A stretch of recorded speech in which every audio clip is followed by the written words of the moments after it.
समितीच्या भारतीय जनता पार्टीचा सकाळी 10:15 वाजता राजनी येथे शंभू महादेवाच्या चरणी नतमस्तक होऊन पंढरपूर आणि मंगळवेढ्याच्या प्रचाराचा शुभारंभ त्या ठिकाणी झाला आणि आज या प्रचाराच्या शुभारंभाच्या निमित्तानं त्या ठिकाणी उपस्थित व्यासपीठावरील प्रणव मालक परिचारक साहेब, आमचे माधव चौकर, भारतीय जनता पार्टीचे तालुका अध्यक्ष अंबादासजी कुलकर्णी साहेब, गुरुवर्य भगत सर, प्रकाश आप्पा, सर्व वेळेअभावी मी सर्वांची दिलगिरी व्यक्त करून नाव घेण्यामध्ये थोडासा टाइम घालवत नाही. व्यासपीठावरचे सर्व आजी माजी नगरसेवक, आजी माजी जिल्हा परिषद पंचायत समिती मार्केट कमिटीचे सर्व सदस्य, उपस्थित सर्व व्यासपीठावरचे सर्व मान्यवर, त्या ठिकाणी विशेष करून आशीर्वाद देण्याकरता आलेले कुंदूरच्या बिरोबाचे पुजारी, उजंतीच्या मालिंगरायाचे पुजारी, लक्ष्मी देवडीच्या लक्ष्मीआईचे पुजारी, रड्ड्याच्या लक्ष्मीआईचे पुजारी आणि या ठिकाणी उपस्थित असलेले सिद्धेश्वरच्या चरणी या ठिकाणी नारळ फोडून यांच्याही पुजारी आणि उपस्थित असलेले सर्व तालुक्यातील ज्येष्ठ मंडळी, म्हणजे तरुण सहकारी, मतदार बंधू भगिनी आणि उपस्थित असलेले माझे सर्व पत्रकार बंधू, आज भारतीय जनता पार्टीच्या प्रचाराच्या निमित्तानं आज शुभारंभ होतोय आणि शुभारंभ होत असताना आपण आपल्या पार्टीतून सर्व उमेदवार, 4 जिल्हा परिषद आणि 8 पंचायत समितीचे सर्व उमेदवार या ठिकाणी प्रचाराचा शुभारंभ होतोय. परंतु आपण जर बघितलं समोरच्या पार्टीतल्या जर काल मी रात्री यादी बघत होतो तर 15-15, 20-20 उमेदवार, 4-4 पार्ट्या आपल्या समोर आहेत. ज्या पार्ट्या जे आमदार एकीकडे तर सगळेजण एकीकडे, अशी परिस्थिती कायम व्हायची. परंतु मला एक प्रश्न कायम पडायचा, परंतु सगळी जरी एक झाली तर मी तुमच्या विश्वासावर आणि तुमच्या आशीर्वादावर मी त्यांना कधीही डगमगलो नाही. आज आपल्याला समोरच्या पार्टीतले उमेदवार जर बघितले, कुठं आहे कुठं नाही अशी परिस्थिती समोरच्या पार्टीतली सगळ्याच पार्ट्यांची झालेली आहे आणि अजून सुद्धा मला वाटतंय ते सगळे एक होतील. पण ती एक हो, 2 हो किंवा 3 हो, येणाऱ्या 5 तारखेला 4ही मुंड्या चित करायचं काम तुमचं सगळ्यांचं आहे. आज आपण बघतोय आपण खोट्या नरेटिव्हला किती बळी पडायचं. आज विकासावरती मी काही जास्त बोलणार नाही, परंतु किती खोट्या नरेटिव्हला बळी पडायचं. कालच्या लोकसभेचं जर इलेक्शन घेतलं, आपण खोट्या नरेटिव्हला प्रत्येक जाती धर्मा पंथामध्ये त्या ठिकाणी भांडणं लावली आणि मताचं जोगवा, मताचं राजकारण या ठिकाणी केलं गेलं. आणि आज आपण बघतोय कालच्या लोकसभेच्या निवडणुकीमध्ये आपण किती ताकदीनं या तालुक्याने मतं दिली आणि या तालुक्यानं मतं दिल्यानंतर आता मला वाटतं जवळजवळ 1.5-2 वर्ष झालं, पण या 1.5-2 वर्षामध्ये या तालुक्याला दिलं काय? तुम्ही सगळे लोकप्रतिनिधी आहे तिथं, तुम्ही तुमच्या गावात बघा, त्यांनी दिलं काय? किती निधी दिला, किती विकास कामं केली आणि किती विकासात्मक निर्णय घेतले. इथं आल्यानंतर फक्त आमदारावर बोलायचं, आमदार विकासाच्या आडवे येतात, परत मध्ये नगरपालिकेला यायचा कोण तर काळे 2 बोके येतात, एवढं म्हणायचं, लोकांची दिशाभूल करायची, तुला विकास करायला आम्ही अडवतोय. तुमच्या मतदारसंघात तुम्ही 3 वेळा आमदार होऊन आज तुम्ही खासदार झालाय, तुम्हाला अजून माहित नाही की कुठलं पत्र एखाद्या सभा मंडपाचं पत्र हे तुमच्या निधीतून त्या ठिकाणी नियोजनला द्यावं, कलेक्टरला द्यावं, का जिल्हा परिषदच्या सीओला द्यावं. अशी परिस्थिती आज आहे. आणि अशा परिस्थितीमध्ये खोट्या नरेटिव्हला आपण किती बळी पडलो. या तालुक्यामध्ये पाण्याचं राजकारण केलं गेलं. जी करणार आहे त्याच्यावरती टीका केली गेली. असं काय होत असतंय काय, पाणी येत असतंय काय, हे खोटं आहे, हे खोटं आहे. पण जे खोटं होतं ते आता सत्यात, जे तुम्हाला खोटं वाटत होतं ते सत्यात उतरावं लागलं. पण जे खोटं बोलत होते त्याचं काय, त्या गोष्टीचा आपण विचार केला पाहिजे. पत्रकार बंधून तुम्ही लावा, सेट करून खाली बसा. बरं मला मागची माणसं दिसायला पाहिजे. हे तू बस खाली, परत काढतो. माझी लिंक आता तुळ ही करू नको. आज आपण बघतोय या ठिकाणी तुम्ही सगळी माझी सहकारी आहेत. मी कधी कुणाला खोटं बोललोय नाही. हे आज तुम्हाला सगळ्यांना विचारतोय. मी कधी खोटं बोललोय नाही. मी तुम्हाला पाणी आणतो म्हणून कधी फक्की मारली? नाही. 40 दोंडा, तेल दोंडा, गड्ड्या गाडो कधी बोललोय? नाही. मग आज न बोलता त्या 24 गावाला मी त्या ठिकाणी पाणी देण्याचं काम त्या ठिकाणी करतोय. आदरणीय देवाभाऊच्या नेतृत्वामध्ये. मी राजकारण केलं नाही. जसं दिलीप सोपल साहेब सांगत होते, एकदा पायपा पडूया, पुढच्या पंचवार्षिकला त्या ठिकाणी त्याचं नारळ फोडायचा, पुढच्या. मी असं नाही केलं. मी तुम्हाला प्रत्येक गोष्टीचा रिझल्ट दाखवतोय. मी आतापर्यंत आज इथं येतात, विरोधक त्या ठिकाणी सभा करतात, नुसतं पोपट पंची, बोल पंची. आज या तालुक्याने आपण बघतोय, या तालुक्याने कितीतरी आमदार केले, मंत्री केले, परंतु आपल्याला आपल्या पदरात मिळालं काय? आता विरोधक उद्या येऊन स्टेजवर भाषण करणार आहेत. मला त्या ठिकाणी त्यांनाही सांगायचं आहे, तुम्ही भाषण करताय. मी आतापर्यंत भाषण विकासावरती बोललोय. आतापर्यंत विकास कामाशिवाय मी काय बोलत नव्हतो. आणि तुम्ही माझ्यावरती टीका करण्याशिवाय दुसरं काय बोलत नव्हता. टीका सोडून तुम्ही त्या ठिकाणी विकासा, तालुक्याच्या विकासावर तुम्ही या ठिकाणी स्टेजवर बोलावं. आज आपण बघतोय फक्त टीका करणे, मोठा नरेटिव्ह पसरवणे, आपल्या बुद्धीमध्ये मतभेद करणे, एवढंच या ठिकाणी आतापर्यंत विरोधकांनी केलं. आणि या ठिकाणी मताचा जोगवा मारून आपली या ठिकाणी पोळी भाजण्याचं काम केलंय. म्हणून मी आता दुसरी टर्म आहे. त्या दोन्ही टर्म मध्ये मी जेवढा निधी आणला तेवढा निधी आतापर्यंत कुणी त्या ठिकाणी आपल्याला दिला हेही त्यांनी सांगावं. माझं भांजे सावकरचं कधी जमत नव्हतं. मागच्या वर्षभरात त्यांचं माझं जमा लागलं. भांजे सावकर इथंच आहे. मी खोटं बोलणार नाही. मी जे परिस्थिती आहे ती खरं सांगणार. चुकलंय ह्याच्या पुढे पोटात घ्या, पुढे जावा म्हणणार आहे. मला कुणाचंही वावडं नाही. मला फक्त या तालुक्याचा विकास झाला पाहिजे. आणि या तालुक्याची विकासाची गंगा आजपर्यंत अडवली गेली, ती विकासाची गंगा वाहिली पाहिजे, एवढाच उद्देश नव्हता आहे. भांजे सावकरचं माझं जमत नाही. मी भांजे सावकरला म्हणत होतो, सावकर जाऊ द्या, झालं गेलं, मागचं गेलं विसरून जायचं. माझं सावकर मराठी काय म्हणायचं.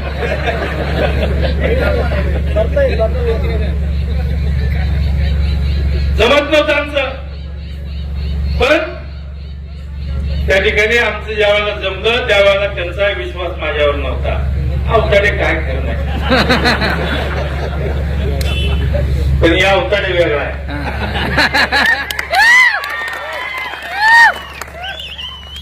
भांजे सावकर आल्या मी म्हणलं, भांजे सावकर काळजी करू नका, तुम्ही पोट ठेवून तेवढा निधी देणार आहे. ज्यावेळेला माझं त्यांचं जमलं आणि त्यांनी एवढा पाठपुरावा केला, पहिल्या 3 महिन्यामध्ये 22 कोटी रुपयाचा निधी मी त्या ठिकाणी त्या गावाच्या विकास कामाला दिला. किती? 25 कोटी पहिल्या 3 मध्ये. आता त्याची कामं सध्या चालू आहेत. तीर्थक्षेत्र विकासाचं तर काम 8व्या दिवशी त्यांचं नशीब बी चांगलं आहे, त्यांचा पाठपुरावा बी चांगला. 8व्या दिवशी 5 कोटी रुपये गिरीश भाऊ महाजन साहेबांनी त्या ठिकाणी दिलं. मी त्यांचं तीर्थक्षेत्रामध्ये मंजूर केलं. 3-4 दिवसात मंजूर झालं. मंजूर होऊन पहिल्या 4-5 दिवसात पुढच्या 5 कोटीचा निधी सुद्धा दिला. पण आज जिथं बोट लावल तिथं तेवढा निधी मी त्या ठिकाणी देऊ शकतो. त्या सरकारमध्ये त्या ठिकाणी माझं वजन आहे. आदरणीय देवाभाऊकडून देवाभाऊ कशी माझं वजन आहे. मग आपल्या या माझं वजन म्हणजे या मतदारसंघाचं वजन आहे, या तालुक्याचं वजन आहे. आतापर्यंत आमदार करायला त्यांना आमदार व्हायचं होतं, या तालुक्याला काय द्यायचं नव्हतं. परंतु या ठिकाणी तुमच्या आशीर्वादानं मला आमदार व्हायचं आहे, पण मला तुमच्या सेवेसाठी आमदार व्हायचं आहे. मी आजपर्यंत तुम्ही बघा, आज इथं भीमा नदीवरचा तांदळी बंधारा असेल, वडापूर बंधारा असेल, या बंधाऱ्याची सुद्धा स्थापना त्या ठिकाणी होती आहे. आणि आज ही स्थापना होऊन त्या ठिकाणी आज आपल्या पिढ्याचा प्रश्न संपणार आहे. 24 गावच्या उपसा सिंचन 750 कोटी रुपयाची योजनेचं आता सध्या काम चालू आहे. वर्षभराच्या आत त्या महाराणावर सगळ्या पाणी फिरेल आणि हिरवा शालू त्या महाराणावर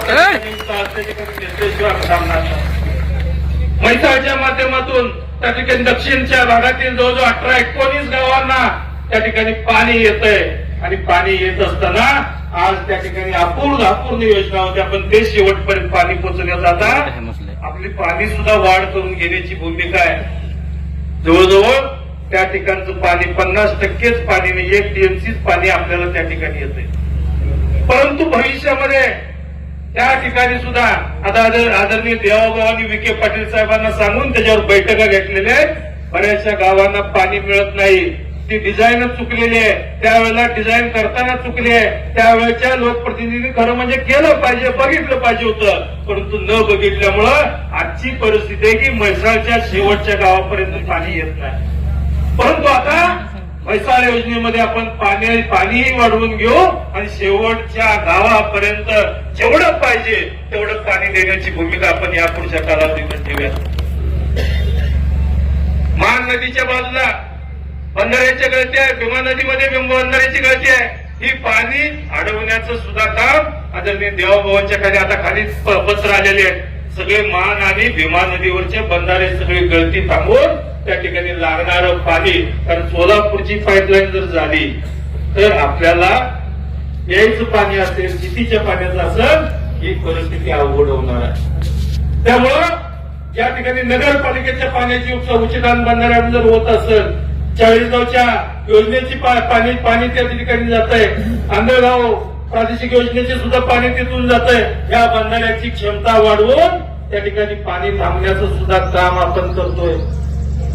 आज आता विजेच्या समस्या किती आहेत आपल्याला. परवा मी मिटिंग घेतली, त्यावेळेला सांगितलं गेलं दिवसा आम्ही 8 तास लाईट देऊ सिंगल बेलची. परंतु बऱ्याचशा गावांना अशी परिस्थिती आहे की आता सिंगल बेलची नाही, पण धारा काढायच्या वेळेला सुद्धा त्या ठिकाणी लाईटा जाते. त्या मला लक्ष्मी देवडी शेलेवाडी आमचा नाना असा लागलाय. अशी परिस्थितीचं ज्या वेळेला फोन आलं त्या ठिकाणी आपला मुख्यमंत्री आहे, लक्षात घ्या. मी सांगितलं साहेब भाऊ आम्हाला द्यावा, भाऊ मला आमच्या तालुक्याला विजेच्या समस्या अजून भेडसावत आहेत, काय पाहिजे. 10 कोटीची डीपी पाहिजे, दिले. 10 कोटीची डीपी सुद्धा आपल्याला दिलेले आहेत. आणि आता परवा त्यांना ते सांगितलं, तेव्हा दावोसला जायच्या अगोदर मी मुंबईला गेलो होतो, त्यावेळेला म्हणलं भाऊ आमच्यातली अशी परिस्थिती 8 तास तर लाईट सोडा, परंतु आम्हाला त्या ठिकाणी बऱ्याचशा गावांना जिथं कामं अर्धवट राहिलेली आहेत, ती कामं चालू आहे, तर ती कामं चालू असतो लाईट पुरवत करा. सकाळ संध्याकाळ आम्हाला लाईट पाहिजे, धारा काढायच्या टायमाला लाईट पाहिजे. त्या ठिकाणी लगेच चीफ इंजिनियरला आणि एसीना त्या ठिकाणी आदेश केलं गेलं. आणि आदेश केल्यानंतर येणारे आता चालू झाले का त्यांना ना कसे झाले. ज्या गावात अजून जरी चालू झाले नसेल त्यांनी सांगा, त्यांच्या लगेच तात्काळ त्या ठिकाणी त्या सुद्धा विजेच्या समस्या आपण सोडवण्याचा 100% प्रयत्न करू. आज बरेचसे त्या ठिकाणी सबस्टेशन आहेत, ते सबस्टेशन सुद्धा निर्मिती करण्याचं काम आपल्या तालुका 11 सबस्टेशन निर्मिती करतोय आपण. भविष्यातल्या 20 वर्षामध्ये कधीच प्रॉब्लेम या तालुक्याला येणार नाही अशा पद्धतीची उपाययोजना या ठिकाणी करतोय. बऱ्याचशा त्या ठिकाणी ट्रान्सफॉर्मर बसवण्याचं करतोय. कमी दाबाने येत असल्यामुळं काही ठिकाणी ट्रान्सफॉर्मर नव्हते, काय ठिकाणी 5 मेगावॅटचे असतील, 10 मेगावॅटचे असतील, हे सुद्धा ट्रान्सफॉर्मर आपण बसवण्याचं काम करतोय. आज आपण बघतोय बंधूंनो की आज विरोधकांमध्ये जय पराजय पचवण्याची ताकद संपली आहे. आपण जय बी पचवलाय, पराजय बी पचवलाय, तरी सुद्धा आपण उन्माद माजला नाही. परंतु आजच्या परिस्थितीमध्ये आपण बघतोय, कालच्या पंढरपूरच्या निवडणुकीमध्ये मालक आपण बघितलंय, आपली ही संस्कृती नाही. अहो बारकी शिंबडी पोरं जर दंड आम्हाला थापटा लागली, आम्ही काही मेलेले आईचं दूध पिलं. ज्या भाषेत तुम्ही बोलणार त्याच भाषेत या पुढच्या कालावधीत उत्तर दिलं जाईल. आज जर बारकी पोरं जर आपल्यावर दंड टाकत असतील, बारक्या पोरावर जर मालकावरती टीका होत असतील, आपल्यालाही थोडस काय वाटलं पाहिजे. आपण त्याच्या नरेटिव्हला फसतोय, आपण त्याच्या बोलतापाला फसतोय. आज मी सांगितलं मालकाला, आजच्या राजनीच्या भाषणात सुद्धा सांगितलं, नगरपालिकेच्या वेळेला म्हणायचं तुमचं काय नाही दादा, मी तुमचाच आहे आणि तुम्ही मला मदत करा. आणि माझ्या विधानसभेच्या वेळेला मालकाच्या घरी हेलपाटे मारायचे, मालक तुम्ही कुठं उभारलाय, तुमचं काय नाही, तुमच्या माणसाला जरा सांगा तुम्ही आमचंच आहे. अरे मागरा म्हणजे आम्ही राजकारण खेळायचं का वाट्या खेळत बसायचं. मी तुला एकट्याला राजकारण करते. आज या सगळ्या गोष्टी आपण लक्षात घ्या. आपण खोट्या नरेटिव्हला घाबरू नका, खोट्या नरेटिव्हला बळी पडू नका. कोण काय म्हणतोय काय विचार करू नका.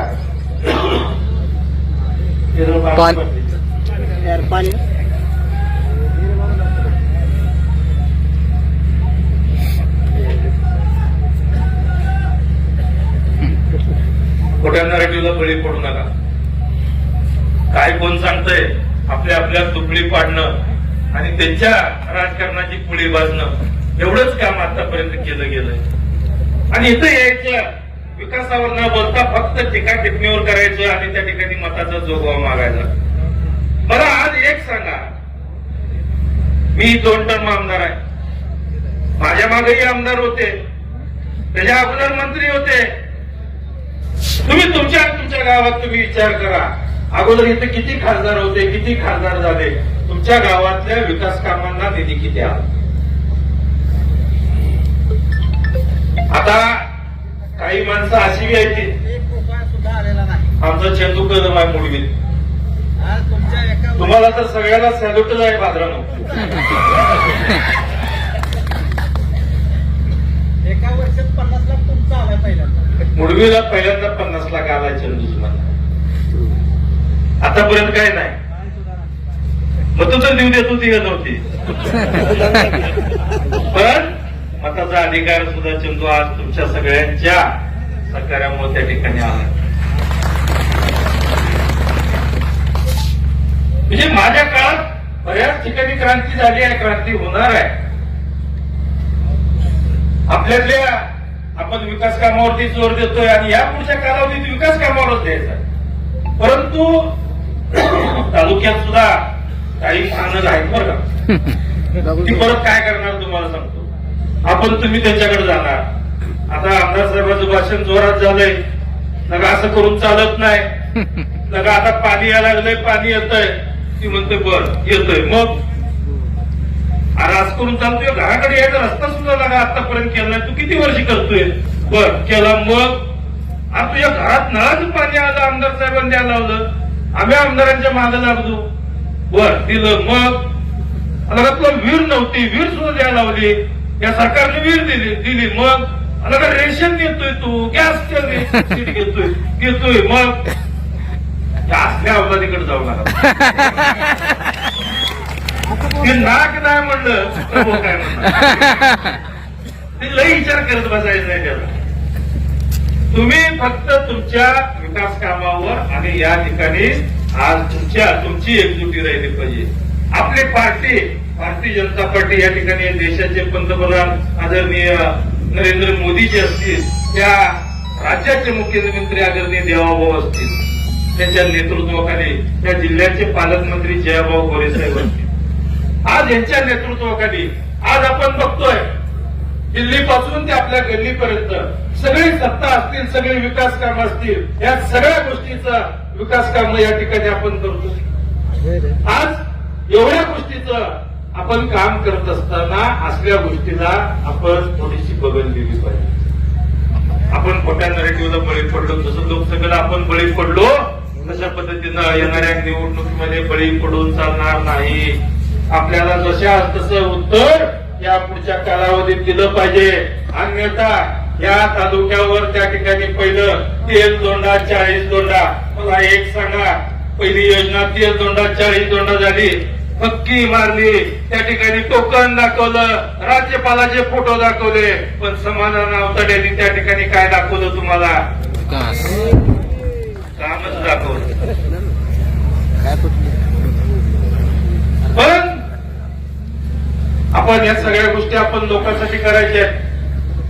एखादा रस्ता बनणारा, एखादा विजेचं काम केलं तर आपण आपल्यासाठी नाही, सगळ्या जनतेसाठी करणार आहोत.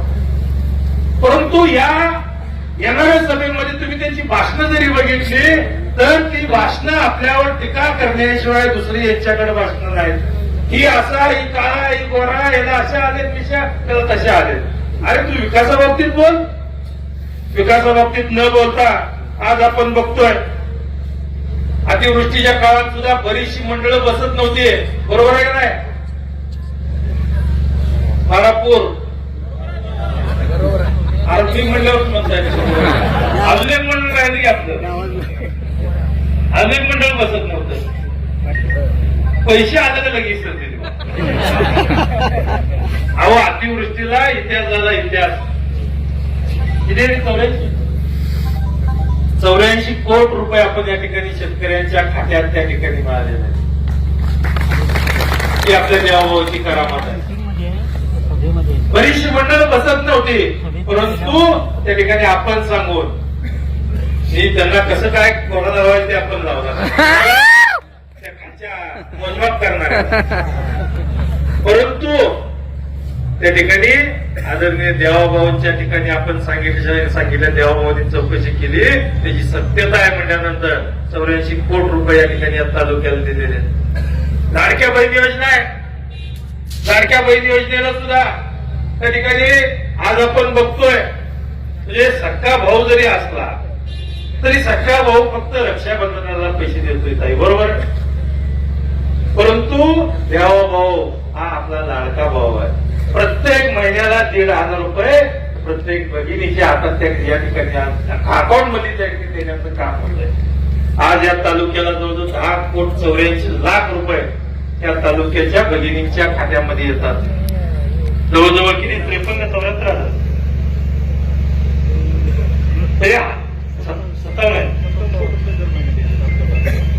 एवढे कोट्यावधी रुपये जर या ठिकाणी येत असतील तर आपण का त्या ठिकाणी मागे पडलं पाहिजे?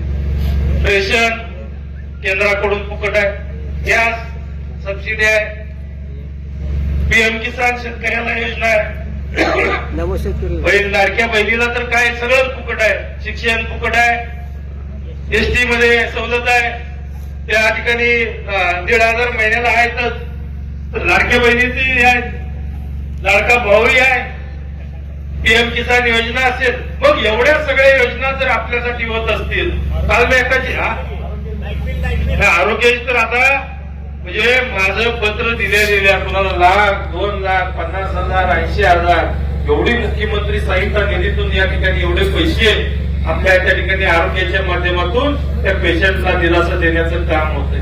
आता लाईट बिल येतोय का कुणाला? लाईट बिल नाही. आता याच्या पुढं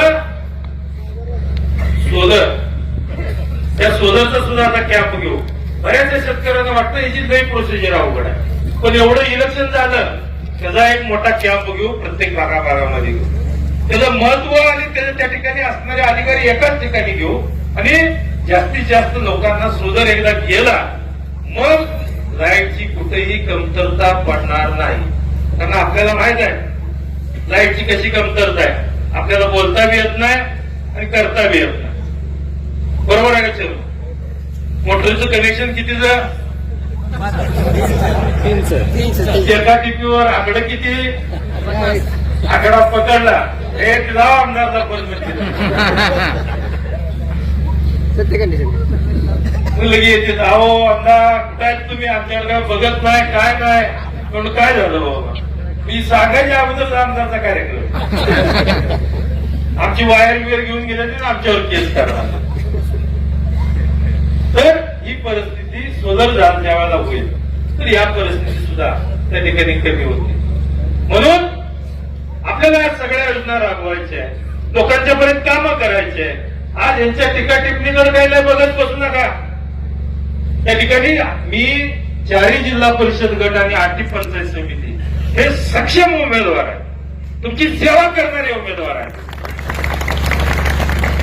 आणि त्या ठिकाणी त्यांच्या पाठीमाग मी आहे आणि प्रशांत मालक बी आहे आणि आमच्या माग भारतीय जनता पार्टी आदरणीय देवाभाऊ आहे. त्यामुळं घाबरायचं कुठलंही कारण नाही. जेवढं विकास कामाला तुम्ही पळचाला त्याच्यापेक्षा एक पाऊल पुढे जाऊन आम्ही त्या ठिकाणी काम करू एवढंच आपल्याला या निमित्तानं सांगतो. आणि आज खरं म्हणजे आमचे ज्या उमेदवारांनी म्हणजे आता उमेदवार सगळे झाले, ज्या उमेदवारांनी माघार घेतली त्यांच्यासाठी आपण टाळ्या वाजवून त्यांचंही त्या ठिकाणी स्वागत करावं, त्यांचे अभिनंदन आपण करावं. कारण त्यांनी सुद्धा पार्टीसाठी आणि आपल्या सगळ्यासाठी जे दोघंही सक्षम होते, पण दोघांपैकी पुन्हा तर एकालाच निवडावं लागत. परंतु या ठिकाणी मी एवढं आश्वस्त करतो, तुम्ही सुद्धा कार्यरत राहा, काम करत राहा.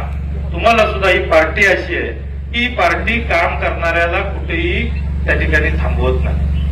मी एवढंच उदाहरण त्या ठिकाणी देतो. हे आम्ही एक आमचं त्या ठिकाणी मेळावा होता.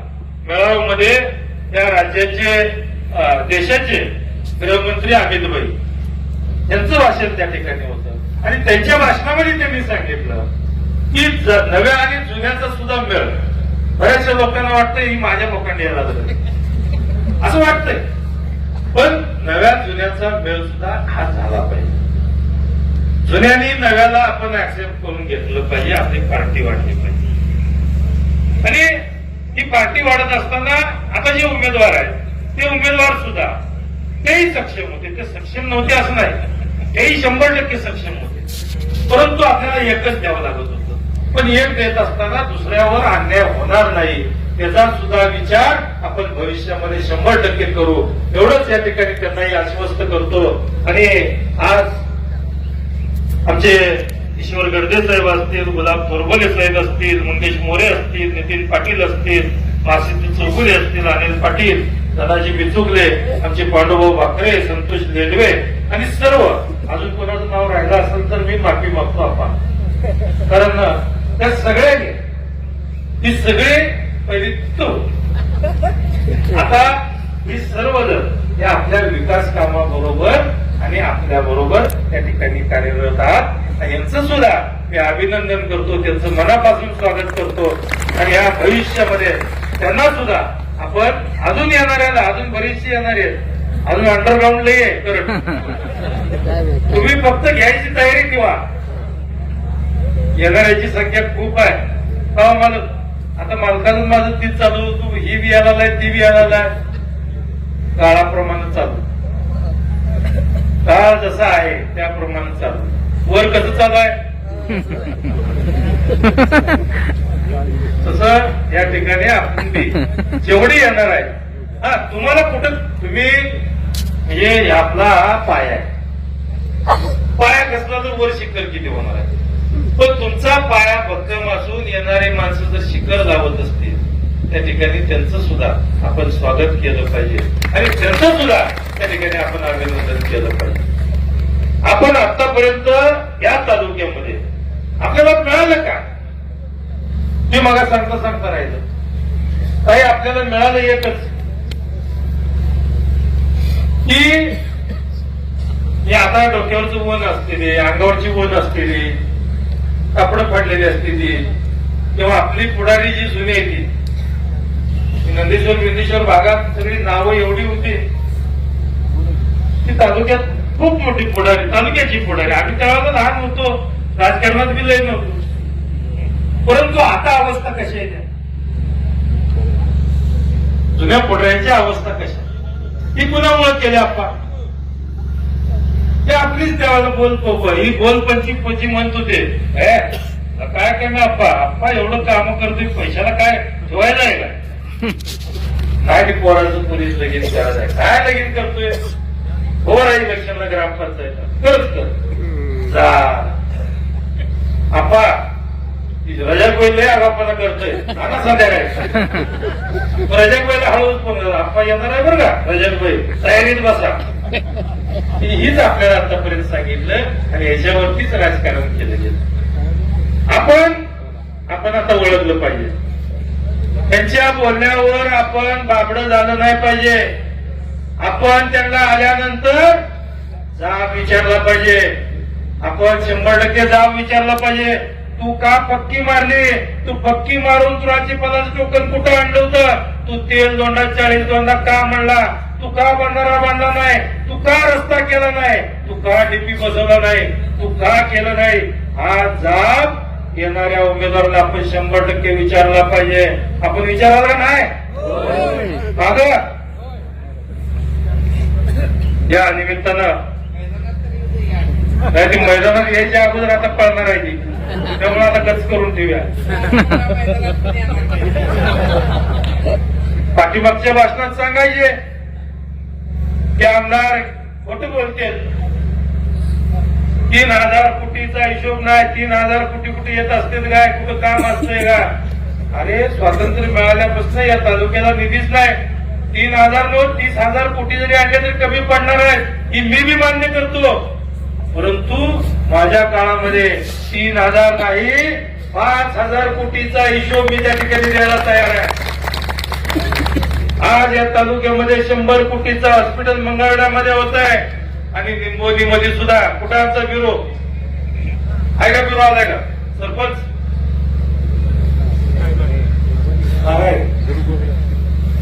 तर त्या ठिकाणी निंबोलीमध्ये सुद्धा जवळजवळ 40 कोटीचं हॉस्पिटल निर्माण होत आहे. बंधारा निर्माण होतात. विजेच्या समस्या या ठिकाणी निर्माण झालेल्या आपण दूर करतोय. रस्ते पानांमधले रस्ते असतील किंवा मुख्य रस्ते असतील, ठीक आहे, थोडं पुढं मागं होईल, परंतु हे रस्ते सुद्धा आपण त्या ठिकाणी आपण पूर्ण करतोय. गावातल्या आरोग्याच्या समस्या असतील त्या सुद्धा पूर्ण करतोय. गावात संविधान भवन असेल ते संविधान भवन सुद्धा बांधण्याचं काम या ठिकाणी आपणच केलेलं आहे. गावातले ग्रामपंचायत कार्यालय असतील हे ग्रामपंचायत कार्यालय सुद्धा आता मला वाटतं एकही गाव कुठलं असं शिल्लक राहणार नाही की ज्याला ग्रामपंचायत कार्यालय नाही. सगळीच्या सगळ्या गावांना ग्रामपंचायत कार्यालय आपण त्या ठिकाणी देतोय. ज्या ठिकाणी तालमी आहेत त्या तालमीचं पुनर त्या ठिकाणी काम करून त्या तालमीला जे पहिली अवस्था पहिली ज्या गोष्टी आहेत त्या तालमीला देण्याचं काम करतोय. व्यायामशाळा देतोय. या दोन्ही तालुक्यामध्ये पंढरपूर आणि मंगळवेढ्यामध्ये अद्ययावत क्रीडांगण सुद्धा होतंय. एक क्रीडा संकुल सुद्धा निर्माण होण्याचं काम आता सध्या चालू आहे. पण आज सगळ्या एवढ्या गोष्टी होत असताना समोरच्याकडून आपण अपेक्षा काय करायची? त्याचं फक्त ऐकायचं इकडून सोडायचं इकडून. गंमत वाटली तेवढंच ऐकायचं गोष्टीमध्ये, गोष्ट तेवढी कानात पडली सोडून द्यायची. कारण त्यांनी केलं बी नाही काय या तालुक्याचं. फक्त मताचं मागणे आणि त्यांना पैशाचा जोर एक खूप आहे. ते म्हणतात आम्ही गोरगरीब आहे, पण गोरगरीब आहे पैसे कुठले येतात? आता ह्याच्यामध्ये बरीच माहिती त्याच्यासाठी पैसे घातलेले पण ऐकणारी बी आहेत अजून बाहेरून लाईव्ह आहे गरीबाची. ती बी ऐकणारी बी काय असणार आहे? ते नाही 50,000 लाख 2 लाख 5 लाख 10 लाख काढ. ती मला एक जण आजच म्हणला, अहो दादा तुम्ही सारखं म्हणताय या इलेक्शनला गेलं का त्या इलेक्शनला येतोय, येऊन काय करा माझंच 10 लाख द्यायचं, मीच गाडी अडवतोय. गाडीवाली व्यक्ती गाडीवाली मध्ये भाडं दिलं नाही. म्हणजे ही अवस्था मी आपा नसल्यावर एक ठीक आहे हो, असल्यावर मी ठेच द्यायच नाही म्हणलं ही काय पद्धत आहे. म्हणजे त्या कार्यकर्त्यांचं गावात तोंडावर द्यायचं, त्याला इलेक्शन आहे काय काळजी करू नको, त्या काय आणली कर चालू, ती विचार करतोय चालू आणि याला चालू केलं झालं, परत त्या अर्ध्यावर त्याला काही सोडता येत नाही, परत वैतागतंय. पण ही बी करणार आणि कोकणपंची बी बोलणार, या असल्या गोष्टी आता या गोष्टीला बळी पडू नका. आज आपला तालुका सक्षम आहे आणि आपल्या तालुक्याला या विकासाचा रथ नेण्यासाठी हे इलेक्शन त्या ठिकाणी आपल्या भौतिकदृष्ट्या ग्रामपंचायत लेवल असेल किंवा तळागाळा